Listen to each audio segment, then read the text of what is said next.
लगाने वाले हैं जो सच में रोंगटे खड़े कर देता है।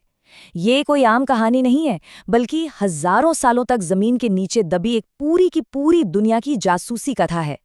सिर्फ ईंट पत्थर नहीं, बल्कि सबूतों और रहस्यमय लिपियों के जरिए एक लुप्त सभ्यता को समझने की कोशिश।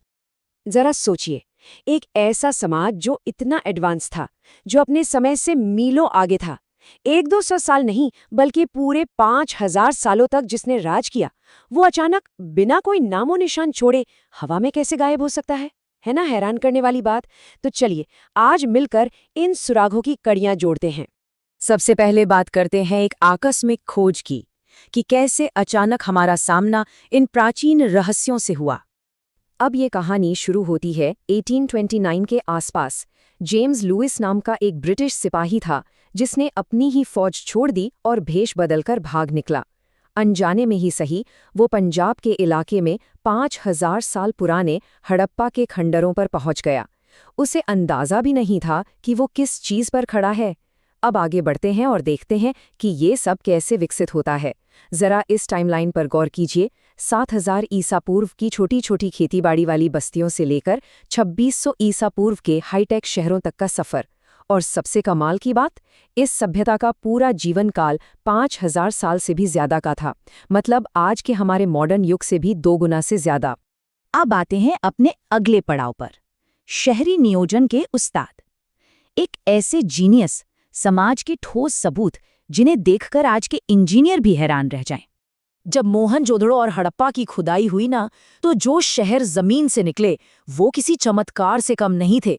हम हजारों साल पहले की बात कर रहे हैं, और उनके पास एक ही फिक्स साइज की पक्की ईंटें थीं। हर घर में, जी हाँ, हर घर में अपना इंडोर टॉयलेट और नहाने की जगह, ढकी हुई सीवर लाइनें, सड़कों के किनारे पेड़ और कचरे के लिए डस्टबिन। मतलब आज के कई बड़े मॉडर्न शहरों का इंफ्रास्ट्रक्चर भी इसके सामने फेल है। उनके शहर का लेआउट तो अपने आप में एक मास्टर क्लास था। हर बड़ा शहर 2 हिस्सों में बटा था। एक अपर माउंट यानी ऊपरी टीला जो थोड़ी ऊंचाई पर था, जहां सारे जरूरी पब्लिक और वर्कशॉप वाले काम होते थे, और दूसरा लोअर माउंट या निचला टीला, जहां आम लोग रहा करते थे। लेकिन पता है सबसे गजब की बात क्या थी? इन शहरों के चारों तरफ जो बड़ी बड़ी दीवारें थीं, वो इंसानों या दुश्मनों के हमले से बचने के लिए नहीं थीं। बिल्कुल नहीं। वो दीवारें तो उन्हें जंगली जानवरों और खतरनाक नदी की बाढ़ से बचाने के लिए थीं। सोचिए, उस समय इंसान को इंसान से कोई खास खतरा नहीं था। और उनकी वास्तुकला सिर्फ दिखने में ही भव्य नहीं थी, बल्कि बहुत ज्यादा प्रैक्टिकल भी थी। ये नंबर देखिए, 900। ये मोहनजोदाड़ो के मशहूर ग्रेट बाथ यानी उनके विशाल स्नानागार का स्क्वायर फुटेज है।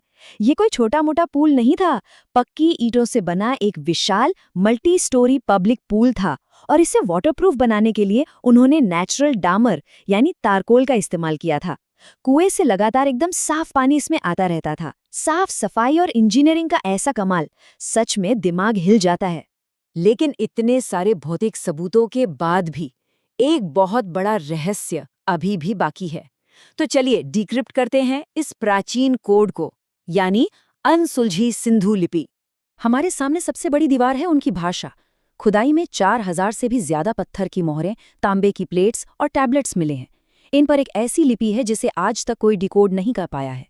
लेकिन जासूसों को एक सुराग मिल ही गया। इन मोहरों पर दाईं तरफ से लिखना शुरू किया गया है और बाएं तरफ आते आते अक्षर एकदम सिकुड़ गए हैं। आपने भी कभी लिखते समय किया होगा ना, जब पेज पर लाइन खत्म होने वाली होती है तो हम शब्दों को चिपका चिपका कर लिखते हैं। बस बिल्कुल वैसे ही। इससे ये पक्का हो गया कि ये लोग हमारी तरह बाएं से दाएं नहीं, बल्कि दाएं से बाएं लिखते थे। और इस भाषा को समझने के लिए एक टर्म यूज होता है, लोगोसिलेबिक लिपि। इसका सीधा सा मतलब ये है कि इसमें एक अक्षर सिर्फ एक साउंड नहीं है, बल्कि वो पूरा का पूरा एक शब्द या एक खास आवाज हो सकता है। और एक बहुत ही अजीब पैटर्न देखने को मिला। इन प्रतीकों के ठीक नीचे अक्सर किसी जानवर की तस्वीर बनी होती थी। कभी गैंडा, कभी बाघ, तो कभी वो एक सींग वाला रहस्यमयी जानवर जिसे हम यूनिकॉर्न कहते हैं। अब इसका असली मतलब क्या था, ये आज भी एक पहेली है। अब जो चीज इस बारे में सबसे ज्यादा दिलचस्प है, वो है ये नंबर। इस लिपि में कुल मिलाकर 400 से भी ज्यादा अलग अलग चिन्ह या सिंबल्स मिले हैं। अब जरा इसकी तुलना हमारी अंग्रेजी भाषा से कीजिए, जिसमें सिर्फ 26 अल्फाबेट्स होते हैं। इन 400 सिंबल्स में मछलियाँ, कीड़े, पक्षी, इंसान सब कुछ शामिल है। इतने सारे अलग अलग प्रतीकों का होना ही ये साबित करता है कि ये एक लोगोसिलेबिक भाषा थी। अब आप सोच रहे होंगे कि अगर हम मिस्र वालों की चित्रलिपि पढ़ सकते हैं तो इसे क्यों नहीं। तो बात यह है कि मिस्र की भाषा को डिकोड करने के लिए हमें रोज़ेटा स्टोन मिल गया था। उस एक पत्थर पर एक ही बात मिस्र और यूनानी दोनों भाषाओं में लिखी थी। तो उसने एक तरह से प्राचीन गूगल ट्रांसलेट का काम किया। लेकिन सबसे बड़ा अफसोस यही है कि सिंधु घाटी के लिए हमें आज तक ऐसा कोई भी ट्रांसलेशन टूल या पत्थर नहीं मिला है।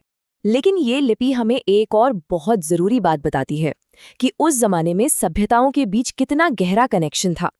मेसोपोटामिया में कुछ ऐसी सिंधु मोहरें मिली हैं जिन पर अजीब से पैटर्न हैं जो खुद सिंधु घाटी में कभी नहीं दिखे, जैसे कि एक जार के सिंबल का 2 बार आना। इतिहासकार मानते हैं कि मेसोपोटामिया के लोग शायद अपनी भाषा लिखने के लिए सिंधु घाटी के सिंबल्स का इस्तेमाल कर रहे थे।